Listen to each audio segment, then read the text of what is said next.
പ്രതിപക്ഷ നേതാവ് V D Satheesan ഉണ്ട്. വി ഡി സതീശൻ പാണക്കാട് സന്ദർശിക്കുകയാണ്. പി കെ കുഞ്ഞാലിക്കുട്ടി, സാദിഖ് അലി ശിഹാബ് തങ്ങൾ എന്നിവരുമായി കൂടിക്കാഴ്ച നടത്തുന്നുണ്ട്. സാദിഖ് അലി ശിഹാബ് തങ്ങളുടെ വസതിയിൽ വെച്ചാണ് കൂടിക്കാഴ്ച. അഷ്കർ അലിയുണ്ട് കൂടുതൽ വിവരങ്ങളുമായി. അഷ്കർ അലി, തദ്ദേശ തെരഞ്ഞെടുപ്പൊക്കെ വരാനിരിക്കുന്നു. ഏത് സാഹചര്യത്തിലാണ് ഇപ്പോൾ പ്രതിപക്ഷ നേതാവ് പാണക്കാട് വീട്ടിലേക്ക് എത്തിയിരിക്കുന്നത്?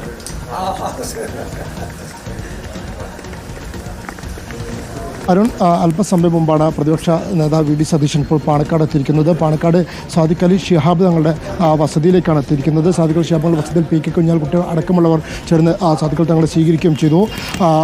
കുറേ കാലത്തെ ഇടവേളയ്ക്ക് ശേഷമാണ് വീണ്ടും പാണക്കാട്ടേക്ക് പ്രതിപക്ഷ നേതാവ് എത്തുന്നത് എന്നുള്ളതിൻ്റെ ഒരു രാഷ്ട്രീയ പ്രാധാന്യം കൂടിയുണ്ട്. പ്രത്യേകിച്ച് തദ്ദേശ നിയമസഭാ തെരഞ്ഞെടുപ്പുകൾക്ക് മുമ്പായുള്ള ഒരു സന്ദർശനം കൂടിയാണ് ഇപ്പോൾ നടത്തുന്നത്. അതിൽ സാദിഖ് തങ്ങൾ പി കെ കുഞ്ഞാലിക്കുട്ടി ഉൾപ്പെടെയുള്ളവരുമായി ഇപ്പോൾ കൂടിക്കാഴ്ച നടത്തുകയാണ്, ചർച്ച നടത്തുകയാണ്.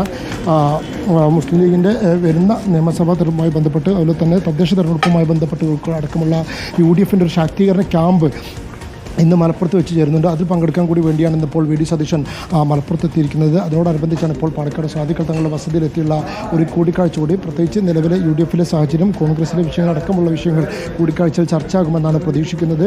അതിനോടൊപ്പം തന്നെ നേരത്തെ പ്രതിപക്ഷ നേതാവ് അടക്കമുള്ളവർ, KPCC പ്രസിഡന്റ് അടക്കമുള്ളവർ പാണക്കാട് എത്തുന്നതിൽ വിമുഖത കാണിക്കുന്നു എന്നൊരു ആക്ഷേപം ലീഗിനകത്തൊക്കെ തന്നെ വിമർശനമായി ഉയരുന്ന ഒരു സാഹചര്യം കൂടി ഉണ്ടായിരുന്നു. അതിനിടയിലാണ് ഇപ്പോൾ വീണ്ടും ഒരു ഇടവേളയ്ക്ക് ശേഷം വീണ്ടും പ്രതിപക്ഷ നേതാവ് പാണക്കാട് എത്തിയിരിക്കുന്നത് എന്നുള്ള ഒരു പ്രത്യേകത കൂടി ഈ കൂടിക്കാഴ്ചക്കുണ്ട്. എന്തായാലും ശക്തമായ രീതിയിൽ UDFന് വരുന്ന തദ്ദേശ നിയമസഭാ തെരഞ്ഞെടുപ്പുകൾക്ക് ഒരുക്കുക എന്നുള്ള ലക്ഷ്യത്തിന്റെ ഭാഗമായുള്ള കൂടിക്കാഴ്ച എന്നാണ് ഇപ്പോൾ നേതാക്കൾ വ്യക്തമാക്കുന്നത്.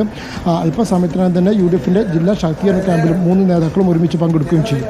ഇപ്പോൾ പ്രതിപക്ഷ നേതാവ് വി ഡി സതീശൻ പാണക്കാട്ടേക്ക് എത്തിയിരിക്കുകയാണ്. തദ്ദേശ തെരഞ്ഞെടുപ്പിന് മുന്നോടിയായുള്ള തന്ത്രങ്ങൾ UDF ആലോചിക്കുകയാണ്.